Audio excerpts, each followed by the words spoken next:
Hey HOA, Mr. Pandon here. Today we're going to talk a little bit about political causes of the US Civil War. Just a reminder, we're preparing for an essay that's going to cover the causes of the Civil War. So the political causes are going to be a big part of this. Specifically today, we're looking at how did the US political system break down to the point where the southern states felt the need to leave the Union. Remember, when the question says, what are the causes of the Civil War? You have to do causes of the war, people shooting at each other. It's not enough to just say, they had issues, they had problems, they had disagreements. We have to take it to the point where there's no other way, at least in their mind, to solve these problems other than violence. All right, and to get to this, we're going to have to go back and review sort of the political history of the United States, which I'm going to try to do briefly. Hopefully last year in government class, you talked a little bit about the first US party system. The Democratic Republicans led by Jefferson versus the Federalists, at least originally led by Hamilton. So we know the Democratic Republicans were mostly farmers in the South and the West. They wanted a weak central government, stronger state governments, and they were led pretty much for this entire period by people from Virginia, the so-called Virginia dynasty. If you look at the presidents, Jefferson, Madison, Monroe, all from Virginia. Believe in territorial expansion. They believe in democracy-ish, a democracy of certainly the right sort of people, property owners, small farmers, but not extending all the way down to the landless people at the bottom of the social pyramid.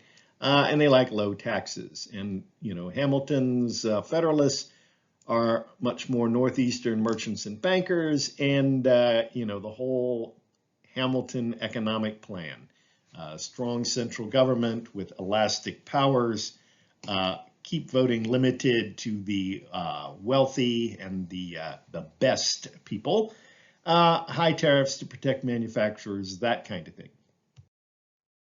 Now, this turned into the second party system when Jackson got established.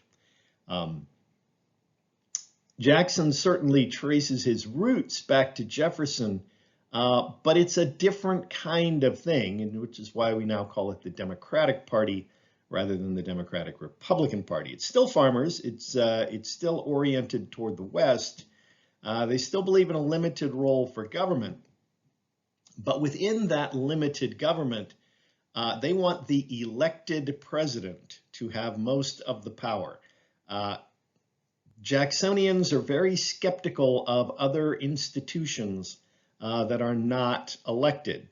And they're trying to push power down to the people. And when we say the people, we mean the white people. And this kind of goes back to what we talked about back in the 1600s and the whole evolution of the concept of white people being a way to sort of divide the lower classes and by sort of separating white people from non-white people, non-white people having no rights at all, and white people sort of being admitted into the club of power.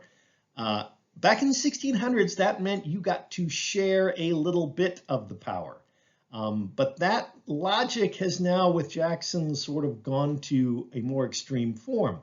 Jacksonians believe that there are greater numbers of sort of average white people than there are extremely wealthy white people, and those larger numbers should mean larger power. So this is really a movement by the people sort of in the lower to middle parts of the social pyramid to take power away from the people at the top of the social pyramid. The Whigs kind of represent the anti-Jackson forces, and about the only two things that unite the Whigs are they don't like Jackson and they do like the American system, which is sort of Henry Clay. That's Henry Clay down there in the corner. That's Henry Clay's sort of newer, updated version of the Hamilton Economic Plan. And to protect property rights, particularly property rights of rich people, the Whigs kind of want to tie down democracy with a whole lot of institutions and rules. And they think that that's going to ultimately protect property rights. Now, property rights includes the rights in human property or slaves. Now, on that slavery question, there is no anti-slavery party in the second party system. Both parties have kind of made their peace with slavery one way or another. For the Democrats, they are oriented to the South and the West and the farmer class, and that means slavery is a big part of that. For the Whigs, slavery is property, and you don't mess with property. So in both cases, they might see it as a necessary evil, they might see it as a positive good.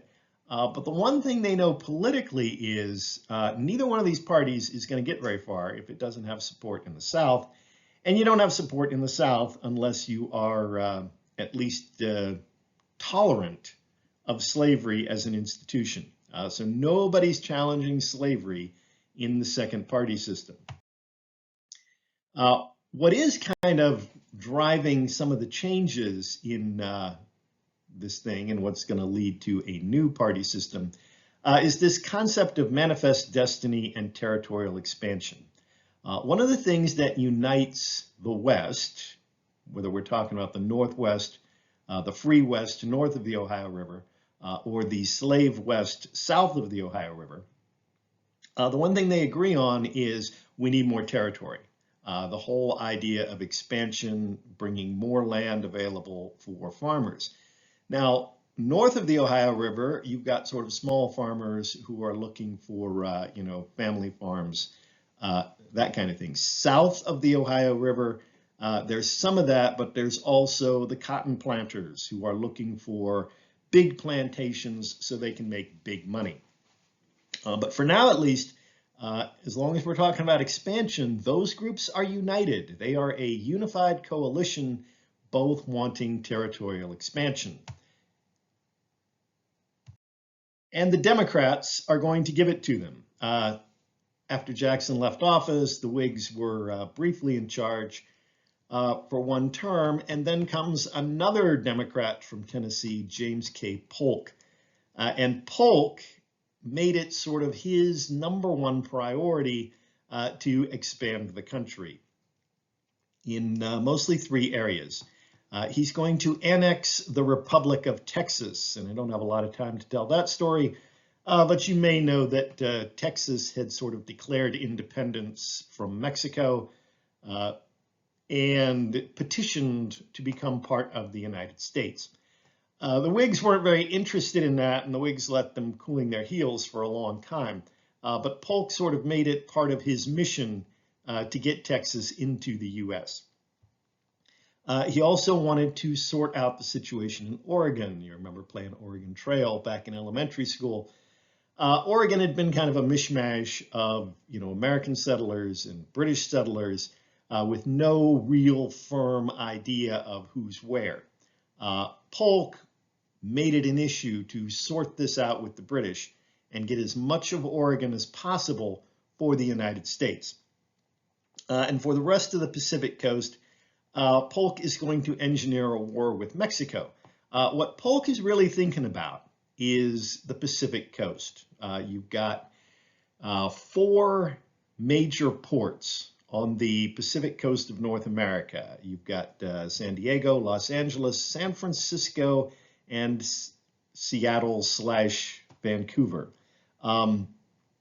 Those are going to be, but Polk knows that in the future, the United States is going to need to be able to trade across the Pacific with Asia. This is going to be a very big deal, and he wants to make sure this happens. And to do that, he's going to do whatever it takes to get this land in U.S. hands.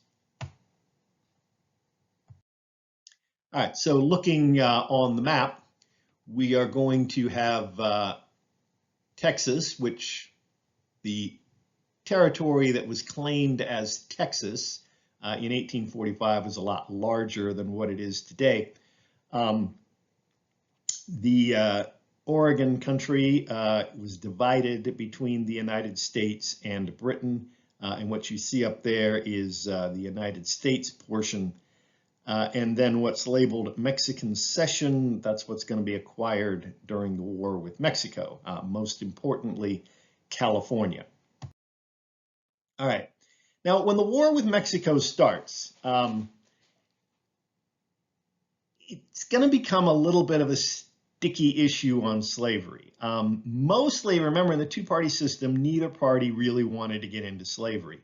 But not everybody was sort of following party directions. And as they are debating this question of whether to go to war with Mexico, Representative David Wilmot, a Democrat, a member of Polk's party, kind of upsets the apple cart by throwing into the mix a proposal that slavery should be banned in any new territory acquired from Mexico. Wilmot was an anti-slavery Democrat, and he didn't want to see slavery spread to additional territory. This proposal, kind of threw everybody for a loop. The last thing these guys wanted to be talking about was slavery. They managed to beat it down, and the Wilmot Proviso, as it was called, did not pass. But what it did do is it highlighted the fact that even though the party leaders didn't want to talk about slavery, there were a lot of people in the country who did. And when you've got a lot of people in the country who want to talk about something that the party leaders don't want to talk about, that's when you start getting into a new party system. Now, at the end of the Mexican War, Texas, it had always had slavery from the time that it was founded by sort of cotton planters who had come over from the United States. So there was not much question that Texas was going to be a slave state. And Oregon, in turn, was mostly settled by people from the north. They didn't really have slavery up there. It wasn't farmland that lended itself to large plantations, so slavery wasn't really going to be an issue in Oregon. California was going to be maybe a little more complicated, but Congress figured they could punt that issue.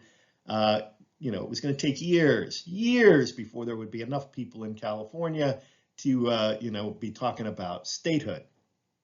And then somebody, happened to find gold laying on the ground, just like that. And in a matter of less than a year, you've got the required 30,000 people living in California, and they are interested in becoming a state. And that means the whole question of slavery is going to have to be settled. And that's going to require some compromise. The sort of pattern that had been around ever since 1789, when admitting new states, was they came in pairs. You admitted a free state and a slave state at the same time. That was important to keeping the balance in the Senate, remember, where each state has equal representation, and it also affects the Electoral College in electing presidents. Now, as long as you had, the cotton boom and additional cotton land coming into the country, that all made perfect sense. And, you had the Missouri Compromise, which pretty much drew the line at the northern reaches of where cotton would grow. But there's also a western boundary to where cotton will grow. And when you get about halfway across Texas, it starts to get too dry to raise cotton. So this land acquired from Mexico isn't really going to be cotton land. And slavery there for cotton isn't a thing. But the slave states still need to maintain that balance. And so to do that, it's going to require kind of changing the paradigm. But changing the paradigm is going to change the nature of slavery. Everybody had kind of gotten comfortable with cotton plantations using slaves. But if we're going to start talking about, mining operations using slaves and other kind of farming operations using slaves, That's really changing the nature of slavery in the United States in ways that people aren't necessarily prepared for. But this isn't a question that Congress can just kick down the road. California wants to be a state, and they're not going to wait. The result of this is going to be the Compromise of 1850. California is going to become a free state. Texas is going to get slightly reduced in size so that slavery doesn't extend to too much of an area. They're going to ban the slave trade in D.C., which was a little something for the anti-slavery forces. Although the part of D.C., city of Alexandria, where the main slave market was, that had already gone back to Virginia, so banning the slave trade in D.C. was just kind of a formality. The big thing that the South is going to get out of this is a new improved fugitive slave law. The original Constitution fugitive slave provision allowed state courts to deal with the problem of masters who wanted to reacquire their escaped property. And a lot of, particularly in New England, courts were very not favorable to people from Virginia or elsewhere coming in and trying to recover slaves. To address that, the fugitive slave law was going to take this into federal court, where it would be handled under different rules outside the control of the northern states. Now, there's something in this compromise for everyone to hate. Nobody really loved this thing except the politicians, and they only liked it because they thought they had pretty much annoyed everybody equally and gotten a compromise that would stick. This was kind of Henry Clay's last piece of political work. He's going to die shortly after this thing is adopted. But they kind of, Congress breathed a sigh of relief when they finally passed this thing and said, thank goodness we'll never have to talk about slavery ever again. Not so much. The fugitive slave law was really, really unpopular in the North, especially in New England, where they were very, very down on slavery. The abolitionist movement is going to get a huge leg up on this. Harriet Beecher Stowe up there in the corner is going to write a not particularly well-written novel with a lot of, sort of stereotypical versions of what the South is about. But it was the first time that you really had a popular bestseller written from the viewpoint of a slave. And that made a big difference. That sort of turned this issue into something that people could identify with.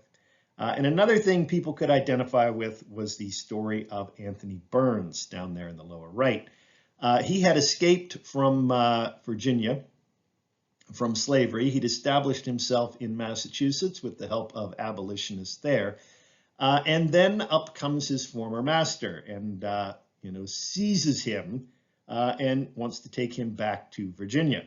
And this created a huge outcry in Boston. People in Boston regarded this as kidnapping. How could a free man be returned to slavery? How could a free man be enslaved in the United States? Gave a huge leg up to the abolitionist movement. There being, particularly in New England, becoming less of a bunch of extremist cranks and more of a mainstream position. Meanwhile, the Whig Party is going to sort of go its way into history. With Jackson gone, with the parties, gradually working out ideas on the economic issues, the economics are no longer as much of an issue. Jackson isn't an issue. There's no real reason to support the Whigs anymore, and a big reason not to support them is they're responsible for the hated Compromise of 1850. So President Fillmore down there in the corner is going to be the last. Having signed the Compromise of 1850, he is going to be the last of the Whig presidents. But that's not necessarily going to automatically be good news for the South, because the other thing that's happening in this period is the South is continuing to lose political power. In the old days, the Virginia dynasty pretty much controlled everything. But in the second party system, they had to, power was passing down into the cotton zones, and it was spread around the whole South. After 1852, it became clear that the Democrats couldn't elect a president who was a Southerner. They had to nominate Northerners, but they had to nominate Northerners who were not offensive to the South. And so you get two of the least effective presidents in American history, Franklin Pierce of New Hampshire and James Buchanan of Pennsylvania. Meanwhile, the Northern power is increasing in the House, which is based on population due to all of that immigration. And in this comes the need for railroad expansion to California, the Transcontinental Railroad. This guy in the picture, Stephen A. Douglas of Illinois, wants that railroad to go in that center route from Chicago to San Francisco. But that's not going to happen unless he gets some Southern votes. The Southerners would prefer a railroad that goes to New Orleans. And Douglas is going to have to give them something to get them to support his railroad. The something that he's going to give them is the Kansas-Nebraska Act. The idea that Kansas and Nebraska, which are north of the Missouri Compromise line, are going to have the opportunity to vote on whether to be slave states or free states. Now, Douglas doesn't think this is a very big deal. He thinks there's no way that slavery is going to pass there. He's just kind of throwing a bone to the South by opening the possibility of slavery. But it turns out things are more complicated. When abolitionists find out that there's going to be a vote in Kansas on whether it will be a slave state or a free state, a lot of abolitionists are going to move to Kansas to be part of that vote. And they are going to be funded by wealthy abolitionists from New England. And the Southerners are not going to take this lying down. Southerners from Missouri are going to cross over and also vote in the Kansas election. And they're going to be able to do this because the Democrats in Washington don't really want Kansas to be a free state. They would kind of like Kansas to be a slave state. That would make everything sort of much easier politically.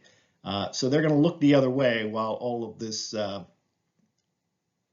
faulty and fraudulent voting is going on. But that's just going to make the abolitionists even more angry. And eventually folks are going to be shooting at each other and trying to drive each other out of Kansas, hence Bleeding Kansas. Out of this drama associated with the Kansas-Nebraska Act is going to come a new political party. And it's going to be made up of a couple of different groups. You've got abolitionists who we know want to end slavery everywhere, and some of them want to do it immediately. And then a different group, the Free Soilers. Now, the Free Soilers don't want slavery to expand to the West. They are mostly made up of people who were Democrats. But now that the territory has been acquired, they're no longer in agreement with the slave interests. They want the territory for themselves and not to go with, not to be open to slavery. It's a very Jacksonian position, this idea that, you know, the small farmer doing his own work is going to have a leg up on acquiring this territory rather than this, you know, rich slave plantation owner who is going to exploit the work of others to line his own pockets to the detriment of the small farmer. And so the Free Soiler is really a group that's splitting off from the Democrats and finding a home in this new party.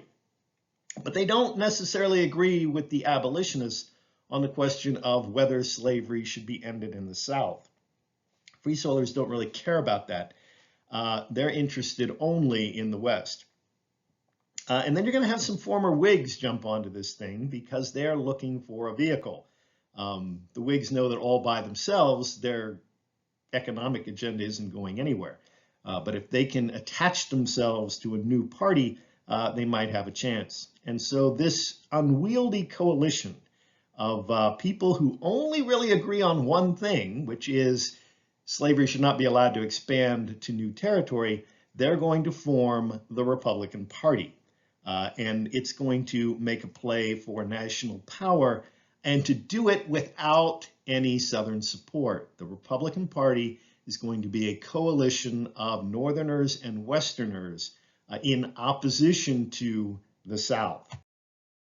Now, the South doesn't like this, and the South does not like which direction things are going. It's getting clearer and clearer that it's going to be really hard to make any more slave states in existing American territory. So they start looking at the possibility of acquiring new territory, like Cuba or maybe Central America, places where, slave plantations would be more economically viable. The Republicans aren't having any of this. The so-called Ostend Manifesto, which was a plan to get Cuba one way or the other, the Republicans made clear they were going to vote this down. No chance of this whatsoever. In the midst of all this, the Supreme Court is going to weigh in. Now, the case of Dred Scott versus Sandford is an interesting case. I don't really have time to go into it in detail. But the main gist of it is this Dred Scott had been held as a slave in Missouri. He had been taken to Illinois and then brought back to Missouri. And then years after the fact, he's going to court with the help of some abolitionists, claiming that when he set foot on free territory, he became a free man. And once he was a free man, he could not be re-enslaved in the United States. The Supreme Court, which at that point had a majority of Southerners, not only rejected Scott's claim, but they went way beyond what was actually necessary to settle this particular case, which is something the Supreme Court isn't supposed to do. They ruled that slaves are definitely property all the way and not people at all. They ruled that even free blacks are not citizens of the United States and do not have the right to bring cases in federal court. And they ruled that Congress could not ban slavery in a territory, effectively rejecting the entire Missouri Compromise. This was really a move to, draw a line in the sand and expand the power of slavery. And it backfires in a big way because there's such a reaction against this. It's going to end up motivating even more free soilers to support the Republican Party. And the Republican Party is going to say, we don't care what the Supreme Court says. We are going to stop the spread of slavery no matter what it takes. And that's going to be a big deal. And then we get to this guy, John Brown. He's an abolitionist. He'd been sort of radicalized in Kansas, involved in all the violence there. He comes up with this plan to start a slave revolt in Virginia, hoping that the result of this will be armed conflict throughout the South and eventual immediate abolition of slavery. It was a pretty half-baked scheme, but he did get far enough to seize the federal arsenal at Harper's Ferry, which is about 50 miles upriver from Washington, D.C. There he was sort of captured by the army and put on trial for treason. And at that trial, it became clear that he had had financial support from a lot of prominent abolitionists in New England, people who were active in the Republican Party. And this really sent shockwaves through the South. This was, for a lot of Southerners, this was kind of the last straw. They are associating the Republican Party with the most radical of radical elements in the abolitionist movement. And they've pretty much been poked in their most sensitive spot, which is their fear of a slave revolt. So it's going to be a lot harder for them to accept the possibility of being ruled by the Republican Party. And that's going to take us to the election of 1860. The Democratic convention that year is going to completely break down. They will be unable to agree on a single candidate. They're going to end up with two candidates. The Northern Democrats are going to nominate Stephen Douglas. The Southern Democrats are going to nominate John C. Breckinridge, the sitting vice president. The Southern Democrats are basically saying with this, we are no longer going to play around with trying to find Northerners who will support our interests. We're going to do our thing and be proud of it. There's kind of two different flavors, well, maybe three different flavors of Southern Democrats. There are what they call the fire eaters who wanted to secede. They wanted the country to fall apart. They thought the South would be better off on its own, and they're doing everything they can to make that happen. There are sort of the moderates who think it's okay to threaten to secede, but that's only a way to get leverage to work out a better compromise. And then there are the unionists who think that all of this talk of secession is crazy talk, and what they really need to be doing is working out some kind of a compromise. Those three groups cannot come together and agree on a single presidential candidate, and that's going to create an opening for the Republicans, who are going to come to agreement on their candidate, Abraham Lincoln. Now, Lincoln is going to be a really good candidate for them because he's a relatively unknown fellow. He hasn't taken a position on a lot of issues. He's from the West, which is going to be good because they need as much help as they can get. Illinois was a big state with a lot of votes. Lincoln was pretty much a moderate on the slavery issue. He's a free soiler, but not an abolitionist. The other major candidate in this race is going to be this guy, John Bell. And he really represents a movement of kind of the political establishment of the time. The establishment politicians were horrified that this election was breaking down into an election over slavery. And what they were hoping to do to try to cobble together one more compromise was to force the presidential election into the House of Representatives by denying any candidate a majority of the electoral votes.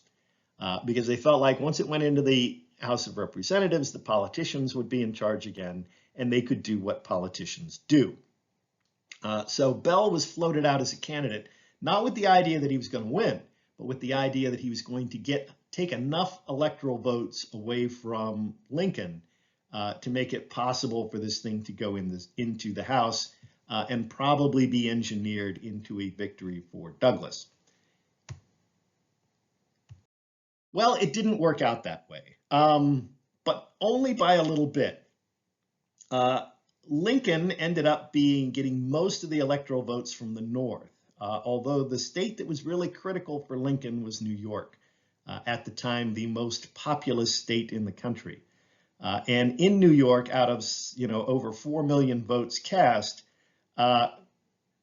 Lincoln won by only 1% of the popular vote in New York. And 50,136 votes gone for anybody other than Lincoln, particularly, well, Douglas wasn't even on the ballot in New York. It was, you were voting for Lincoln or for electors who promised not to vote for Lincoln.